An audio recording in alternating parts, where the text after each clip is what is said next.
تو آئیے حج کی فرضیت، اس کے وجوب اور حج کے صحیح ہونے کی شرائط سننے کے بعد آپ حج کا سفر کرنا چاہتے ہیں تو اس سے پہلے چند باتوں کو ضرور مکمل کر لیجئے۔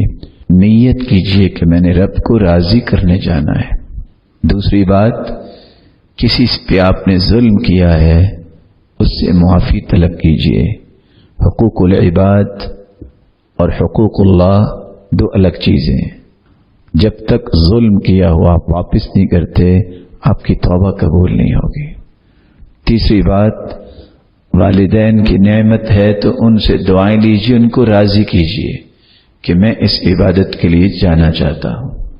جہاد جیسا عظیم کام، اللہ کے رسول کے پاس صحابی آئے تو آپ نے فرمایا جاؤ والدین سے اجازت لو، وَإِنْ أَذِنَا لَكَ، اجازت دے دیں تو چلے جانا۔ اور دوسرے صحابی آئے، اللہ کے رسول میں جہاد پہ جانا چاہتا ہوں۔ کتنا عظیم کام ہے۔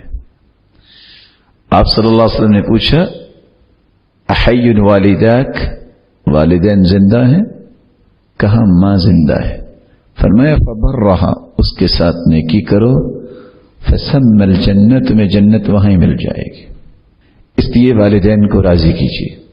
چوتھا کام، وصیت لکھیے، اور یہ صرف حج پہ جانے والوں کے لیے نہیں، میرے لیے اور آپ کے لیے بھی، کیونکہ حدیث یہ کہتی ہے، صحیح بخاری اور صحیح مسلم کی روایت ہے، ما حق امرئ مسلم له شيء يوصي فيه يبيت فيه ليلتين الا ووصيته مكتوبة عنده۔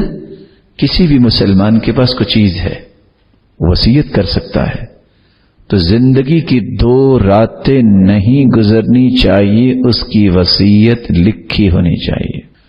اور میں آپ سے آپ کی خدمت میں گزارش کروں گا، موت کا کچھ پتہ نہیں، لیکن وصیت کے بارے میں امت بہت سستی کا شکار ہے۔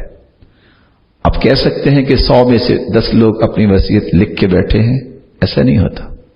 جھگڑے، فسادات اس وقت ہوتے ہیں جب اس طرح کی سنتوں کو بھلا دیا جاتا ہے۔ مسلمان کو لکھا ہونا چاہیے، یہ میرا مال ہے، یہ میری پراپرٹی ہے، یہ فلاں چیز ہے، یہ میری وصیت ہے۔ لا وصیت لوارث، جس نے وراثت کا حصہ لینا ہے اس کے نام کی وصیت نہیں لکھی جاتی، اور وصیت 1/3 سے زیادہ نہیں کی جاتی۔ یہ اصول ہیں، ضابطے ہیں، لیکن لکھا ہونا چاہیے۔ اللہ عز و جل ہمیں ایسی باتوں کی توفیق عطا فرمائے۔ 5واں کام، آپ کسی مبارک کام کے لیے جا رہے ہیں، جانے سے پہلے حج اور عمرے کے تمام مسائل کو سمجھیے، میں نے کیسے کرنا ہے۔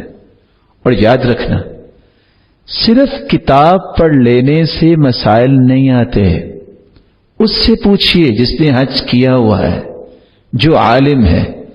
اور مجھے ایک بات یاد آ گئی، سب سے موٹی کتاب اس وقت ملا علی قاری رحمہ اللہ کی ہے حج کے بارے میں۔ تو جب وہ حج کرنے آئے تو ظاہر ہے بہت بڑا پروجیکٹ ہے وہ حج، تو کرتے کرتے بھول گیا، کہتے ہیں اب کیا کرنا ہے؟ تو وہ شخص آگے سے کہتا ہے یا لیت لو قرأت کتاب ملا علی قاری، کاش تم نے یہاں آنے سے پہلے ملا علی قاری کی کتاب پڑھی ہوتی تو تم بھولتے نہ۔ کہتے بھائی وہ تو میں ہی ہوں، مجھے بتاؤ اب کرنا کیا ہے۔ یہ پریکٹیکل چیزیں جو ہیں یہ کتابوں سے سمجھ نہیں آتی۔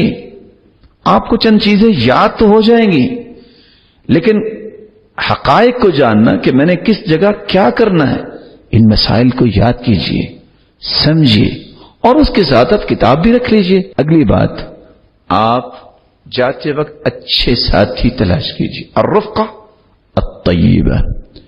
حدیث کے الفاظ ہیں، جب تم میں سے کوئی شخص سفر پہ نکلے، 3 بھی ہوں تو ان کو ایک کو امیر بنا لینا چاہیے، اور نیک ساتھی تلاش کرے جو آپ کہیں بھولیں تو بتا سکیں، اور آپ کے حج میں خلل آنے سے آپ کو روکے، بلکہ آپ کا ممد و معاون اور مددگار ثابت ہو۔ اللہ کے دین کی دعوت اور لوگوں تک پہنچانے کے لیے اس ویڈیو کو ضرور لائک، شیئر، کمنٹ اور سبسکرائب کریں۔